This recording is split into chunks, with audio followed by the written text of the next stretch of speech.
And so, with this chapter, chapter 97 of the Taizai Greatness, it is confirmed that Hawk, Hauser, and Dreyfus cannot be revived from the dead with Elizabeth's powers. Now, I don't know if Gowther is dead or not. We don't know, but his head did go fly off his shoulders a couple chapters back, but that is still up in the air if he is dead or not.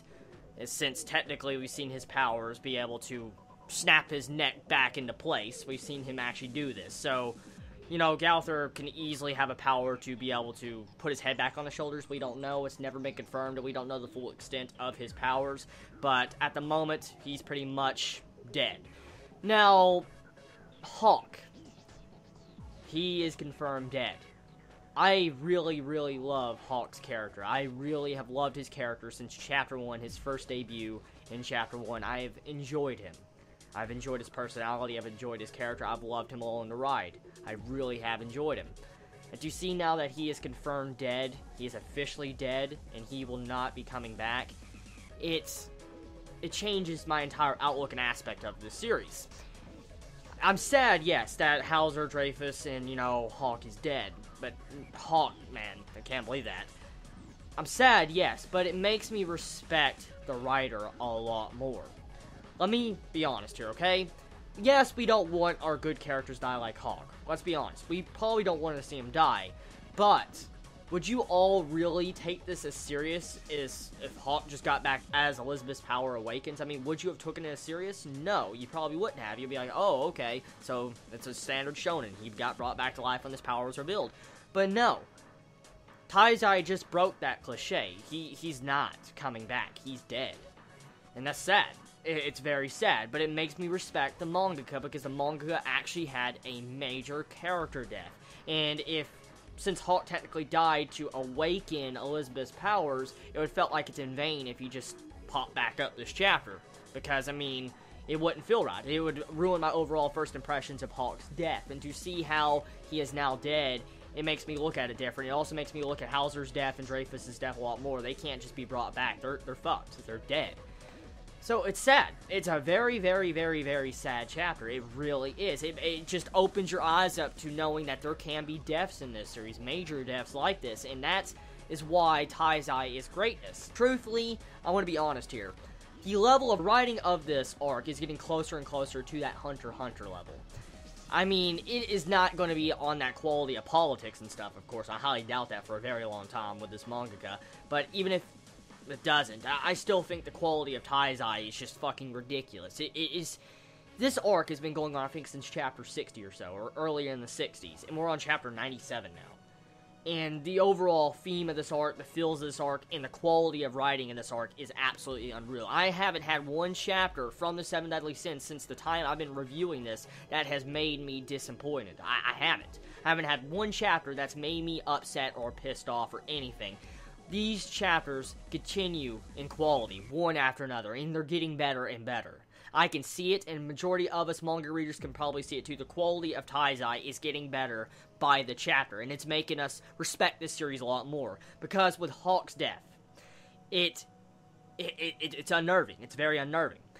Another thing I want to get at, okay?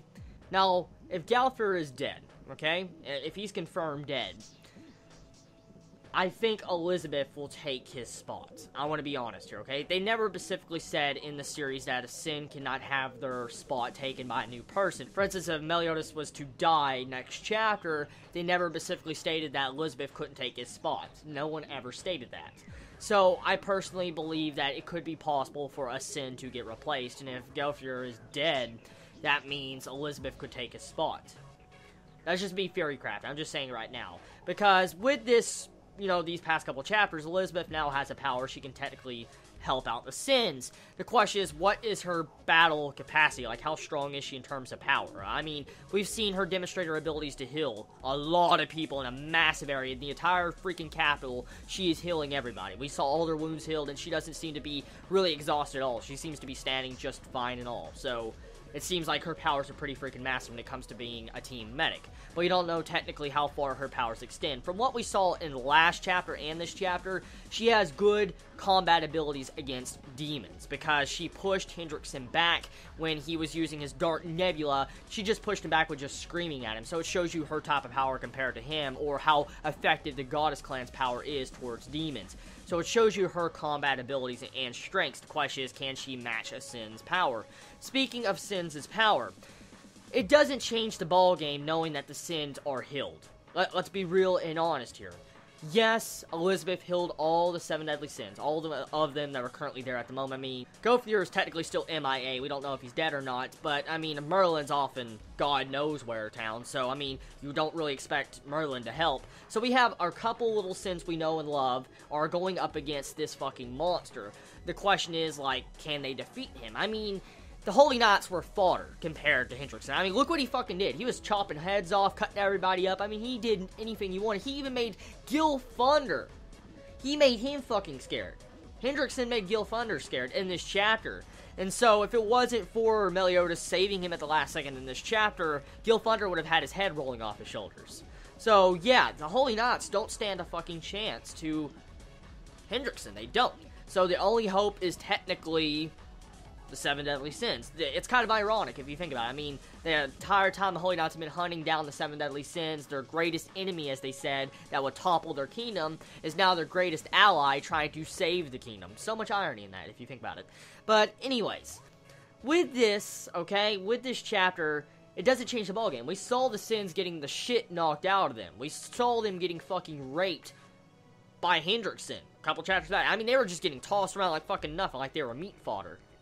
Now, this does change the ballgame, knowing now that Hawk is dead, and we do know the Sin of Wrath, Meliodas, technically, has never really revealed his true powers. Because, let's think about this. We have never really seen Meliodas go straight out. We have never seen him go to max power. Even when we saw him in his demon mode, he wasn't really fully demon yet. It was just half his body. So we've never truly seen him go maximum potential. And it's always been foreshadowed and hinted at that he has a lot more power. He's very fucking strong, and people have hinted at that he's the Demon Prince or Demon King or whatever. I don't know. But the point of it is, Meliodas has never shown his true powers. And with this chapter, you kind of see a glimpse of it. I mean, he punches Hendrickson in the fucking gut. You see his gut crunch in, and he doesn't even realize his gut was crunched until he looks down at him and he falls over. So it just shows you the strength of Meliodas when he's actually pissed off after, you know, Hawk died. He did say he was very angry last chapter when he saw Hawk die. So his wrath could be unlocked. We've never really seen his wrath at 100% maximum. We've always seen glimpses of it in certain cases. So now I want to talk about something very interesting that a Chibi brought up to me that was very mind-blowing. I'm going to have the picture on the screen for you to see it for yourself right now. Now look at Elizabeth. You'll see a red ring around her eye, okay? And you'll know what the symbol is. That's the eye she unlocked, you know, last chapter. And after that, if you look to the right of the picture, you will see a red ring around Meliodas' belt. You'll see it. Now look at the symbol in the belt, and look at the symbol in Elizabeth's eye. Look at the two symbols. They're the same. Now, this can be multiple things. This is a long time ago when that armor was revealed, so it could possibly be a character design choice. Maybe the mangaka wanted a similar character design. It could be possibly that. But I think there's more to it. Let me explain. I want to go into details of why I think that there's something weird going on here. There's still a couple people and Chibits that say that Elizabeth getting her power was an ass pull. There is people still saying that. I clarified why it wasn't by how the character design was in my last week, but I want to continue on to this theory and show you why it was planned all along. Now, with this symbol with a Chibit brought up to me, it made me start thinking. I read Chapter 1 again. And if you look at Chapter 1, Meliodas has a flashback. And even from the actual current episode, you'll see a flashback Meliodas has, and he sees a quick glimpse of a girl up against a stone wall dying. Now, in the chapter, they don't say it in the anime, but in the chapter, you will see Meliodas say Liz in his mind. He says Liz. Now, Liz can be a short term for Elizabeth. It can. I've heard Elizabeth being called Liz before in different movies and series and stuff like that. So, Liz can be short term for Elizabeth. Now, Liz died on Meliodas, and it was a long time ago. And the thing is that makes it really mind-blowing is that there's just so much connection between the names and how Meliodas cares for Elizabeth so much. It might explain why Meliodas cares so much for her, since the very beginning of the series. He might remember a lot of Liz inside of Elizabeth. That could be a possibility. I'm just going to say that right now. So there's definitely connections between Liz, Elizabeth, and Meliodas. Massive connections. Big, big connections. But it goes further than that. With these symbols, though, it just shows you that there was more connection and maybe slight foreshadowing since the very beginning. Now, I want to go back even further. In the one-shot of the 7 Deadly Sins of Taizai, you will see Elizabeth with a different character design. If you look at her character design, go to the one-shot of Taizai if you want to see it for yourself. Her character design shows both eyes. Both her eyes are viewable. You can see both sides of her eyes. And so, yeah, that was how her original character design was. When Chapter 1 of Taizai began, her eye has been covered. Majority of people would think it's a character design decision. But it was so obviously hidden in sight. With the obvious character design just change, and the way they foreshadowed with the Liz and stuff, it makes so much sense. So the manga really has had this planned out for a very long time. It is so obvious that Elizabeth's power has been planned out. The question is, how strong is she really? Now, the Apostle of the Goddess Clan, that's what was stated by Hendrickson in this chapter. I'm getting a lot of Berserk vibes from that name. I'm gonna be honest. I mean, seriously. Apostle of the Goddess Clan, or Goddesses, Apostles of the Goddesses, or whatever you want to call it. I'm getting a lot of Berserk vibes. I mean, seriously, anyone not thinking like you might as well fucking call it Apostle of the God Hand? Oh yeah, I actually want to talk about something real quick. We do know that the Goddess Clan wants to kill Meliodas. You know, we saw them talk to Bond trying to kill him off. Multiple chapters ago, about 15 chapters ago. Elizabeth is an apostle of the Goddess Clan, okay? Will she have to try to kill Meliodas? Is there something else going on here? Because you gotta think about this. I mean, the Goddess Clan clearly wants to kill Meliodas for some reason, and even try to make Bond kill him off. So, yeah, maybe Elizabeth might have some form of connection to that. And it goes even further, actually. I want to talk about something real quick. Now, about the mentioning of revival from death. For instance, how I talked earlier on this review about Hawk, how he possibly can't come back, or Hauser or Dreyfus, how they can't come back. It still doesn't change the possibility that they could come back. For instance, we have seen Bond's lover appear a couple times through the course of this series in spiritual form. And the Goddess Clan in the Pillar, if it is the Goddess Clan and not a fucking lie, specifically stated, if you kill Meliodas, then we will resurrect your lover, your long-lost love. And so, the dead can be brought back from what it seems, okay? I don't know necessarily if the dead being brought back is a good thing. For instance, it could be a twisted revival like Full Metal Alchemist, for instance. It could be something like that. We don't know. Usually when you have people playing with the dead, when they are brought back, they're usually not always the same. So it could be something along the lines of that. But if Hawk does come back, it's not going to be because of Elizabeth. I want to say that right now. It's not going to be because of Elizabeth. It's going to be because of the Goddess Clan, or something to do with the Goddess Clan. Now, one other thing I do want to cover is Hendrickson. Hendrickson has some weird dialogue in this chapter that made me start thinking, and I actually didn't recognize until I read it again. The way Hendrickson spoke in this chapter, it made me believe that he was a demon all along. It could have been the translators that translated it wrong or something, but the way Hendrickson spoke acted like he was a part of the demon clan all along and like he was sealed. There's two theories to this. Either Hendrickson's mind has been taken over, like I theorized, by that gray demon, or Hendrickson was a demon all along, and he was actually not half demon all along, or he could be half demon, I don't know, but he was all along, he knew that he was a demon.